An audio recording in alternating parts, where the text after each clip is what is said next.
not only do we recruit and retain high-quality people, but the way we treat them is cascaded onto the way they treat kids. Produced by Podcast Architects.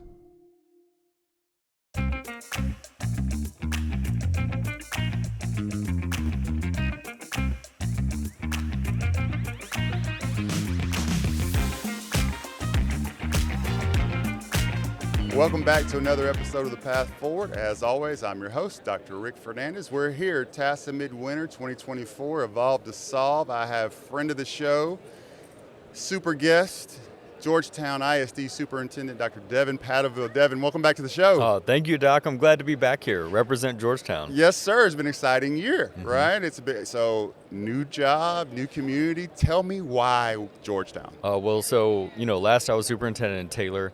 I loved Taylor ISD. I'm excited for the future there. And this is going to sound kind of weird, but every time I've had the opportunity to lead, I can just picture something about what this place or this school or this organization can look and feel like in 3 to 5 years. And when the opportunity came up to lead in Georgetown, I had that same feeling. I think the future is really exciting for Georgetown. I think the community is evolving very quickly.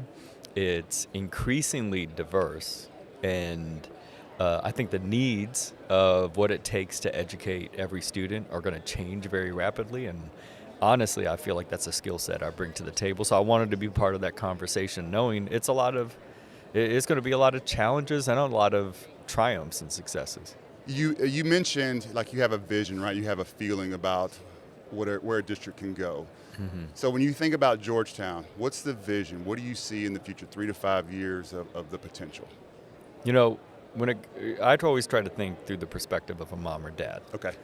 And what do mom and dads want for their kids? So, I think the thing they want is they want to know their kids are going to high-performing schools. Yes. And what does it mean to be high-performing? Well, I'm the king of made-up statistics. Are you? But the made-up statistic I'd give you is, high-performing is 70% feeling. It's like the culture, right? Okay. And it's 30% evidence. It's what we're showing you in terms of student performance, the things our kids are accomplishing. And so I think it's both. It's generating that great feeling from schools. Like, these are people that care about our kids, which Georgetown brings in spades. But it's also the evidence. Like, let's take students from where they are and see that they're growing. Right. And that really aligns to, and maybe we'll get to talk about this later, but, my sense of purpose. Sure.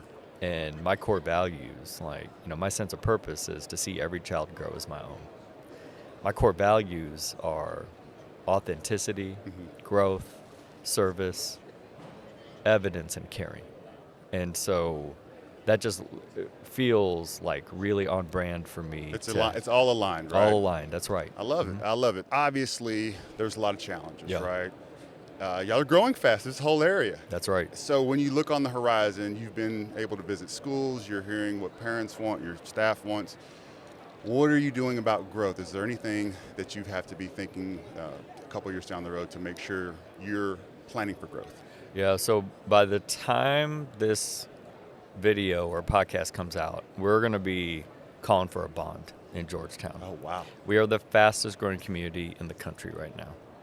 And when you look at the map of Georgetown ISD, we're barely 50% developed. So there's nothing but room to grow in what's a real pretty area of Texas, right? And close to the Austin metro area, all the right ingredients are there.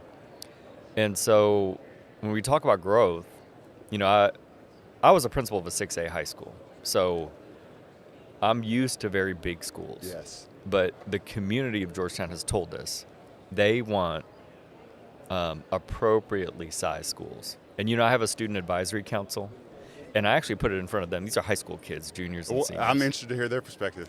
So I asked them, I said, should we let these schools get big?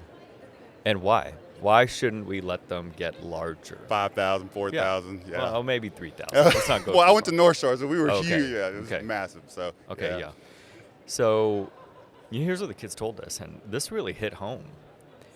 The students told us, when a school gets to be such a large size, it doesn't matter how many assistant principals you add, how many counselors, we start to feel like a number and not like a human being anymore, wow. right? And just think through the perspective of a principal, right? As a principal, you want to get to know your kids. You can know 2,000 kids, but it gets harder with every 200 kids you add to really know that kid, their family. Are they having a good day, having a bad day? Like, what are all the tells? What sports are they involved in? What's their extracurriculars? Right. You're right. That 2,000, that's a great point. That 2,000 mark is about the threshold. My high school, that I was principal, 1,200, 1,500, somewhere in there, and I knew all of them. But you're right. As it starts creeping up, you're now starting to, those faces in the crowd almost. So that your students want to keep it small. That's right. Is there a sweet spot in their mind, like, hey, it'd be good to be, or it's a feeling that they have as they're growing? It's a feeling. Some of it goes into the whole 5A UIL, athletics and fine arts, versus 6A. Of course. But it's more that feeling of keeping schools, the school population to the size of the building, right? Once you start adding portable buildings and nobody likes that, yeah. Stretching classes and making things that were never intended to be a classroom, that's when it starts to feel like we've outgrown what we were given. How do you go about messaging the need to the community, right? Because you guys were successful in Taylor with the bond, but sometimes there's opposition, and not saying good or bad, but when there's a need, how do you show the community, like, look, we're great stewards of the money, we have this need, and you're investing in our community? Yeah, so, just to speak just the first comments that come to my mind, I always like to think of every community member or taxpayer as like a shareholder in an investment in the community, right? And that's what public schools do.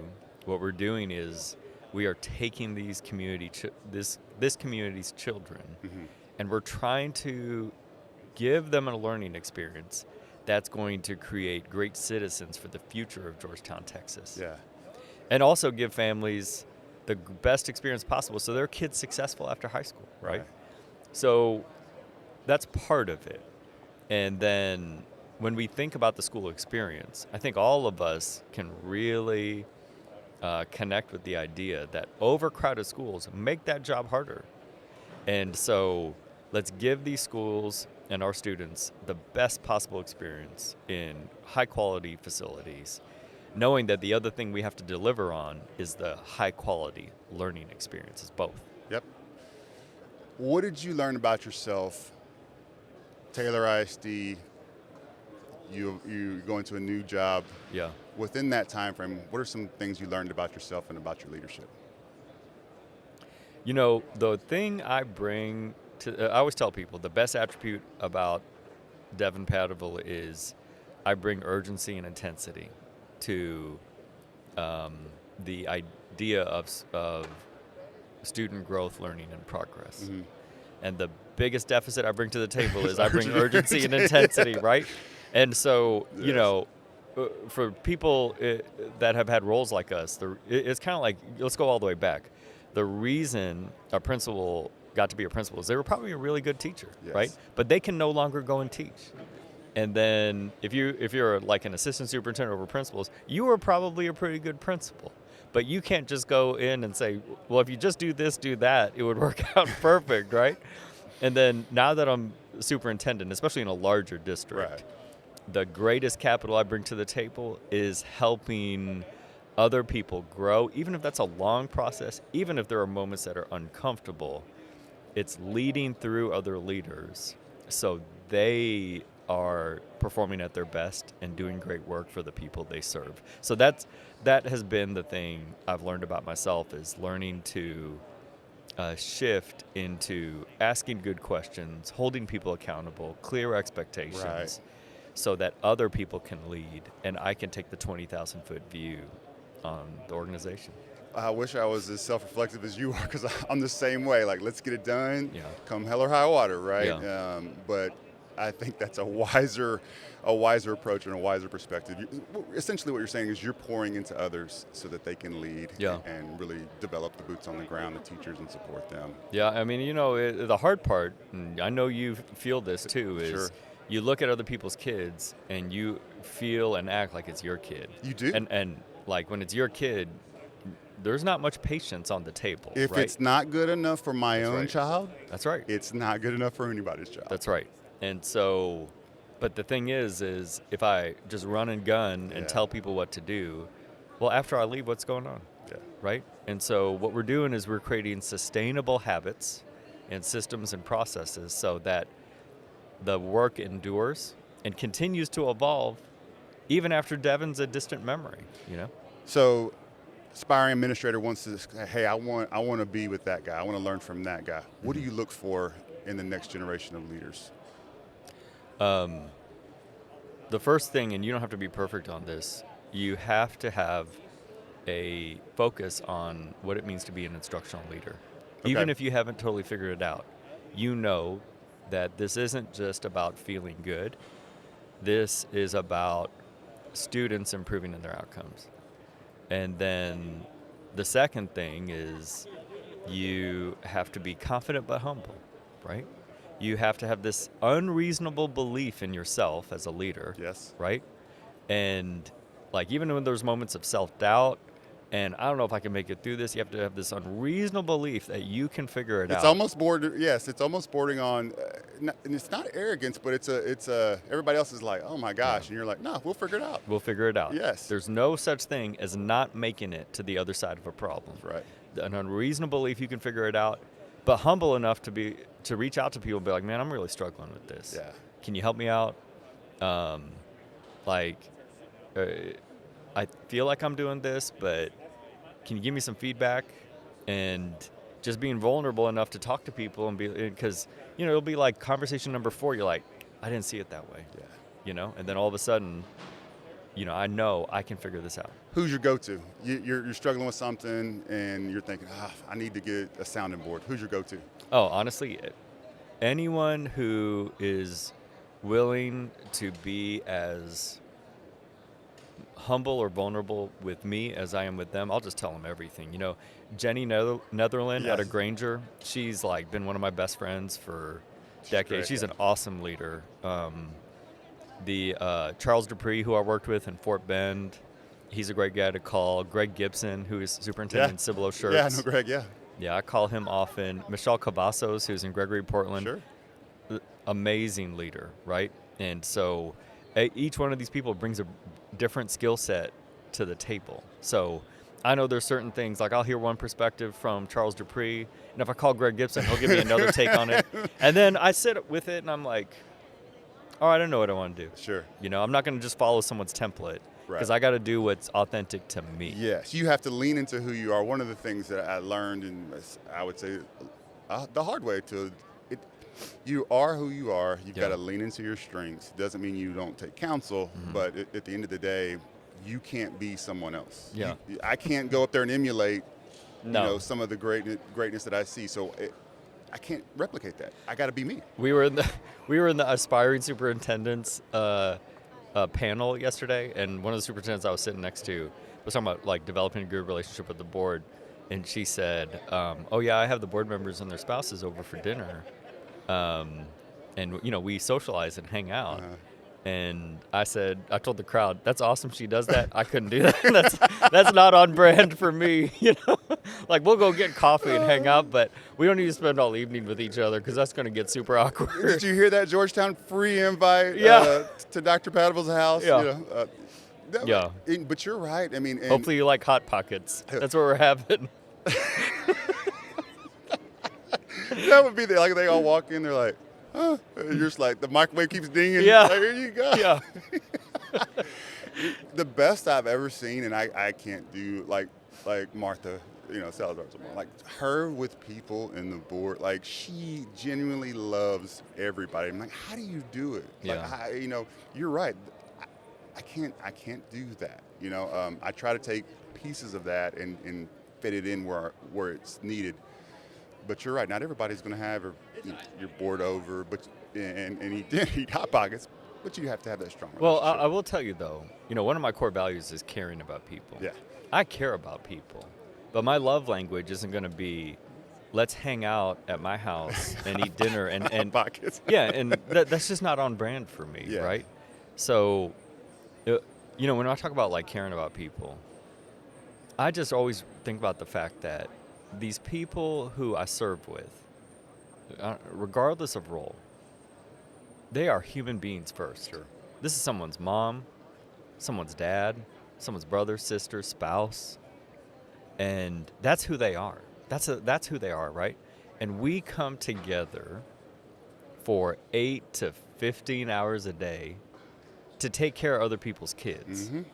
But that's secondary to the person we really are, right? Sure. So I always want to, every time, regardless if it's a conflict, a great moment, whatever, I always want to remember this is a human being, and at the end of our lives, and we're reflecting back on our lives, we're going to remember the human being aspects.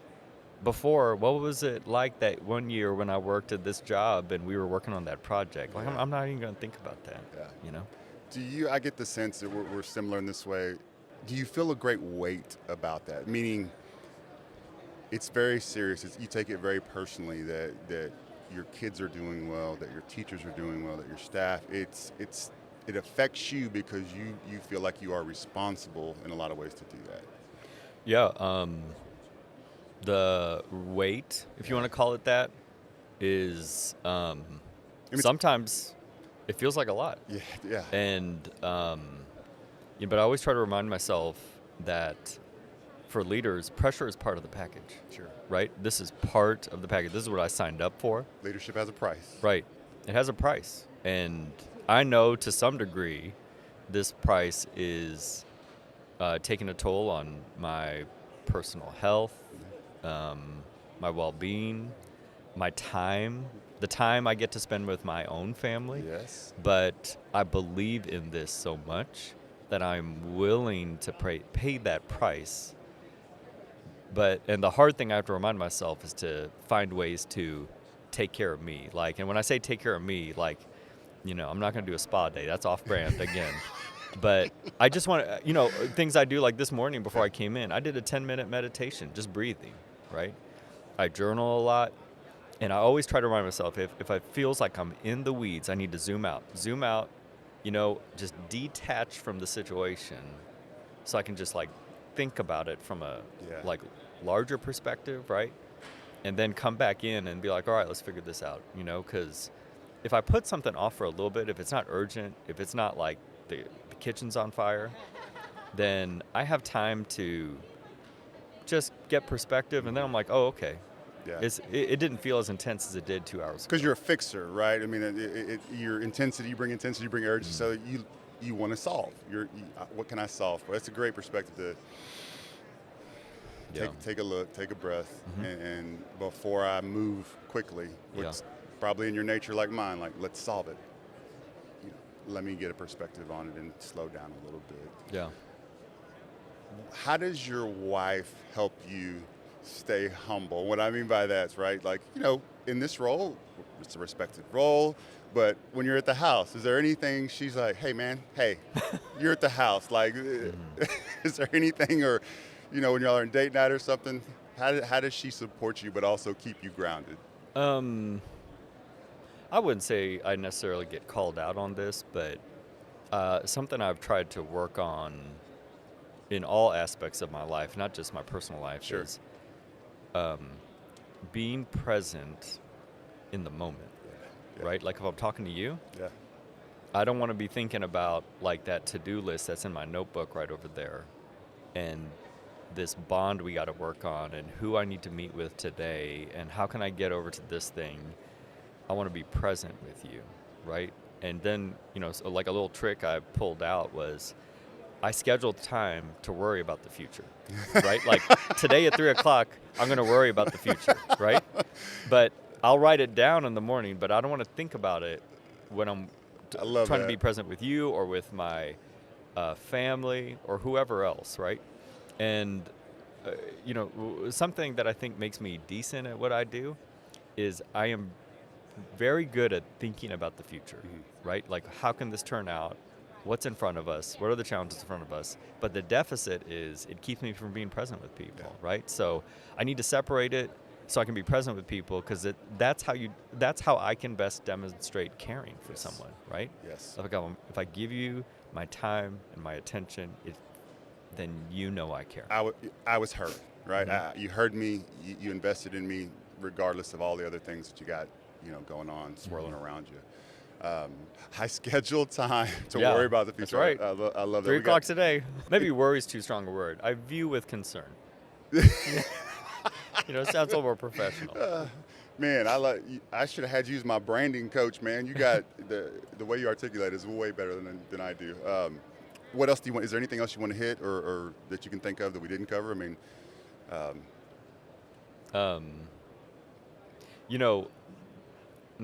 can I talk about purpose real quick? Absolutely. Yes. So, anytime a new superintendent comes in, they want to know, like, hey, what's your vision? What are the things you want to do? And I always feel like that's a little bit of a trap, because it's not about me, it's about us. And so something that's really important to me, authenticity is one of my core values. And so my purpose statement, and this is an activity we all went through, is in Georgetown, is every child grows as my own. Well, that's mine. But I want every leader I get to work with to know with clarity what's their purpose. And you don't got to be perfect. You just got to be consistent to that. Right. Just lead through that. Like, you are cloaked in that purpose because that's who you are. And as long as you are leading through your purpose and as consistent to that as possible, you're good. Like, I mean, in this job, I'm not going to be perfect. I'm going to make mistakes.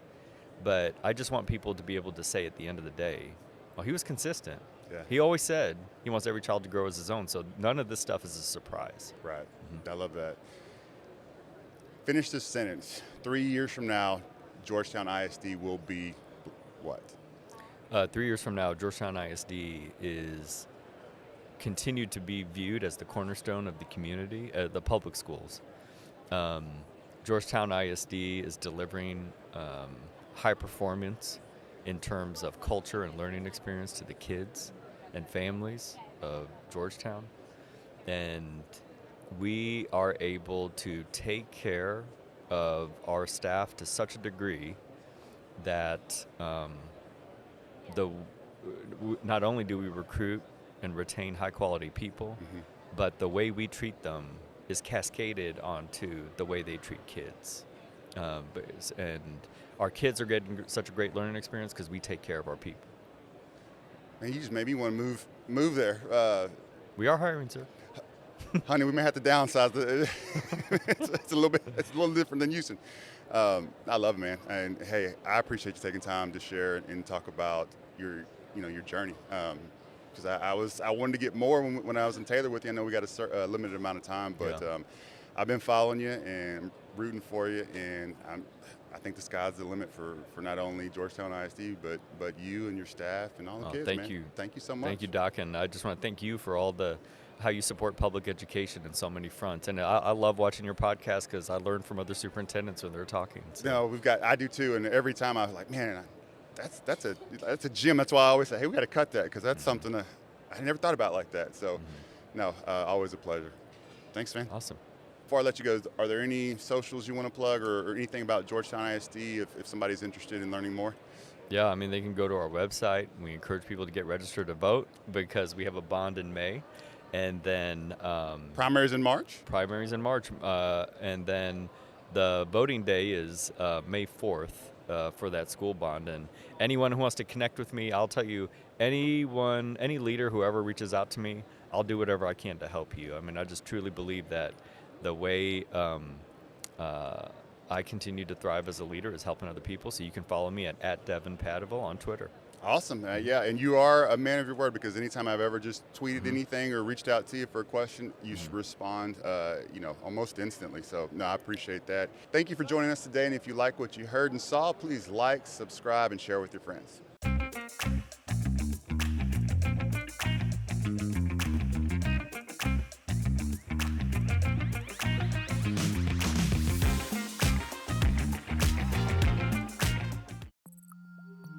Produced by Podcast Architects.